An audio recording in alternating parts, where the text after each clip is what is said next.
Yo, it's Fuck You Guy, and boys and girls, of course. We just got the best news ever. A new Digimon story game is coming out, and would you just look at the visuals right there on that explosion? I mean, tell me that's not, freaking Spirit Bomb, right? Look at the visuals. You could tell that they've been working on at least the visuals for the trailer for the last 6 years. We don't know if that means the game is going to be good. I don't know how many times I have to tell you guys this. The trailer can be spick and span like this one is. And we get a Digimon Survive. Now, I know a lot of people like Digimon Survive. For me, not my type of game. I'm happy that it did fairly well because, the whole thing that I want is Digimon in the Western Hemisphere. It's a hard thing to ask for nowadays, it seems.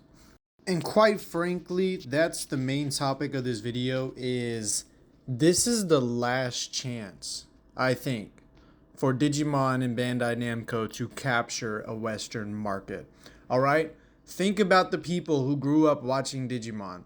I was one of the later groups. I'm 24 years old and I was one of the later groups to get into Digimon. The people that I know who got into Digimon first are 30, 35, 40 years old.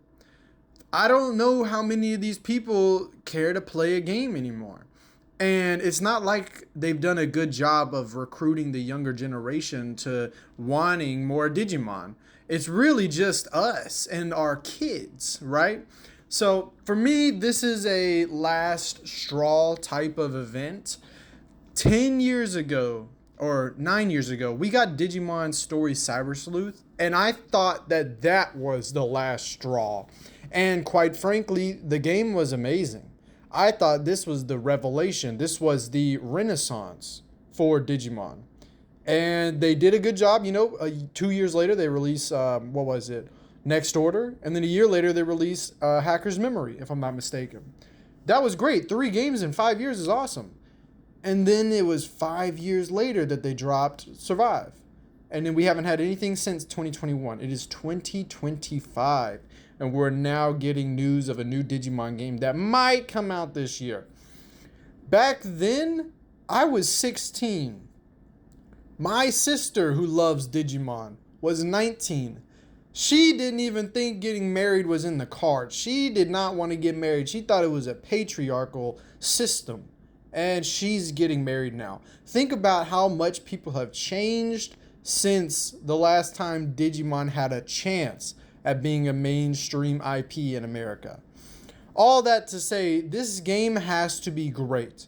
And for me, we're going to talk about the things that I think will make this game great or will honestly ruin the franchise.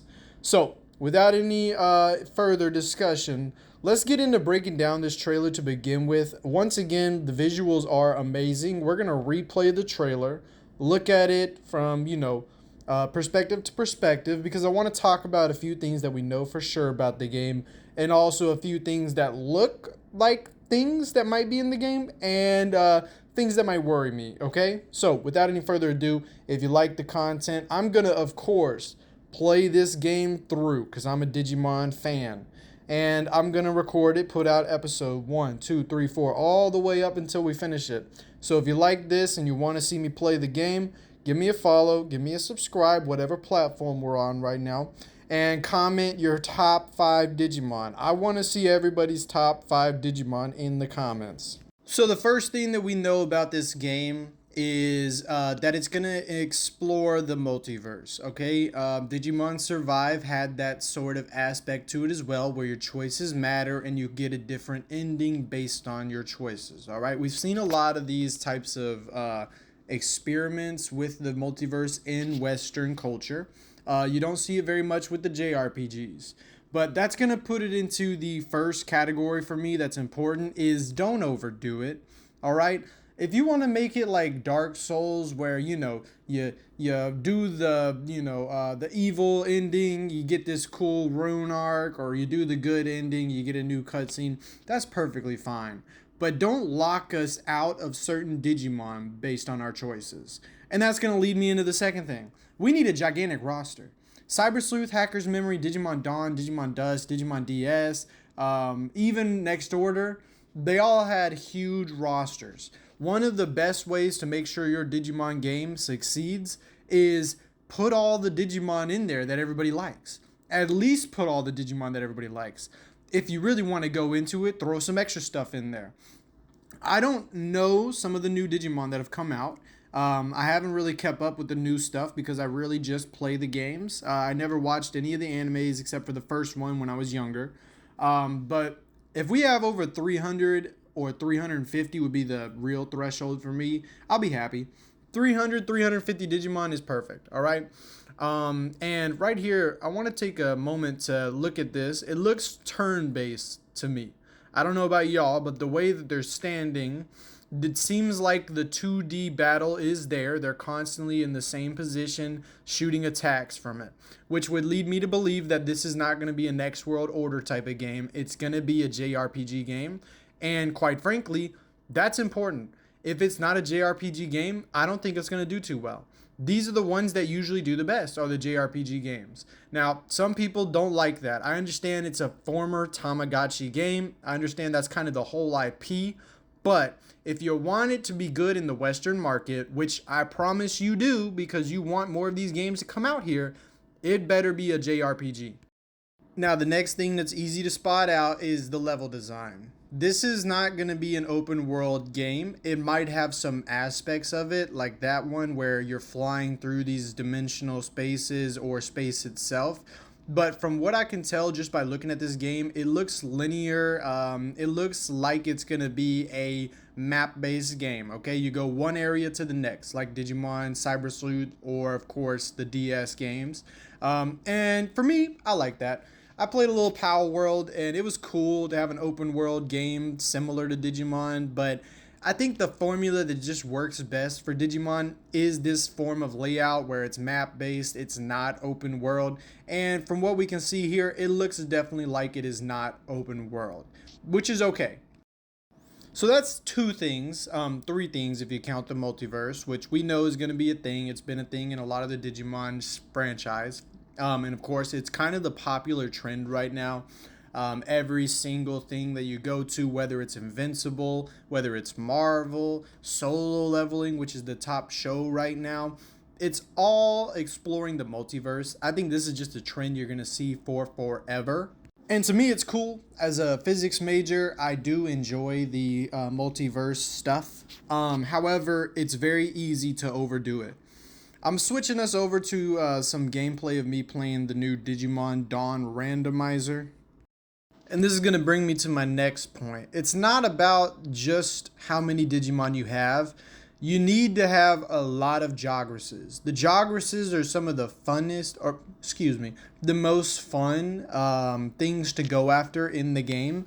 I always, will build my team based on the Jogresses that I can get at the end with that team. Right here, you see me running around with Coronamon, Holy Mode. I got Zed, Millenniumon, and Susanuamon, man.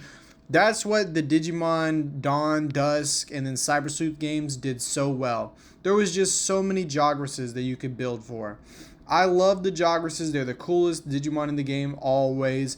You need to have at least 20 Jogress Digimon available in the game, and I'm talking mega level. Paildramon is awesome, but you better have Paladin mode if you're going to have Paildramon. Obviously, we're going to get Omnimon.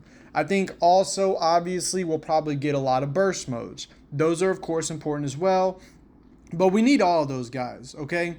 That's just so that we can play the game for longer. If we get to Mega and that's it, it gets pretty stale pretty quick, okay? One of the draws to the Digimon games is that there's 5, 6, even 7 evolutions possible for most of the Digimon. So you are constantly upgrading. It's not like Pokemon where you get to, the 5th gym in the game and you already got maxed out, evolution Pokemon.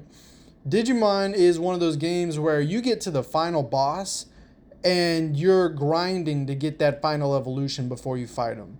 That's something that I think is very important.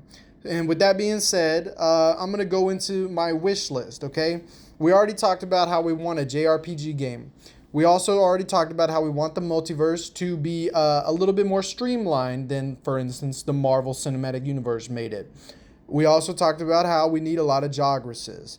The next thing that I think is important is there needs to be a better power scaling in the game. Cyber Sleuth and Hacker's Memory, the only real issue that I had with those games is that the difference in power between your Ultimate and Mega was pretty negligible. I would always get so mad going from, Metal Greymon to War Greymon, and my attack on the same Digimon enemy would maybe go up 10 or 15 points. It really didn't make any sense, and it made evolutions feel almost secondary. The evolutions should feel so much stronger. That was the one problem that I had with Cyber Sleuth and Hacker's Memory. So that's going to be the next one. We need a better power scaling mechanic in this game. Of course, I'm assuming that the majority of this game is going to be basically Cyber Sleuth and Hacker's Memory with a new story and maybe a new roster, and of course a new map. We're going to be no longer in the Yggdrasil server. I can't remember the name of the server that we're going to be in now, but it's going to be the Olympus 12, right? The main bosses, the main Digimon in the game is Olympus 12, and they have a rivalry with the Royal Knights. So I fully expect that, we're going to have all the Olympus 12 and all the Royal Knights, and the Royal Knights are probably going to be the enemies, okay? But, like I said before, if the power scaling's not right, it's just going to feel awkward. It's going to feel awkward. The next thing that I think is required for this game to be a very good Digimon game, one that could maybe capture a Western market, is you gotta have online play. There needs to be battles. If they could make it a little bit more online as opposed to just having the battles, that would be awesome as well. If we could get trades, if we could get things like a hub world where I can walk around with my Digimon like how they follow me in this game, that would make the experience a lot more enjoyable as well, especially for first-time Digimon players. These are all important things. The next thing that I'll say is, and the reason I like Dawn and Dust so much, and of course the Cyber Sleuth games, you gotta have equipment. I need to be able to put on the Holy Scepter of God-Fearing Light, or whatever the best weapon in the game is going to be called. I need to be able to put that on my Paladin mode, okay? There needs to be as many ways to get stronger as possible.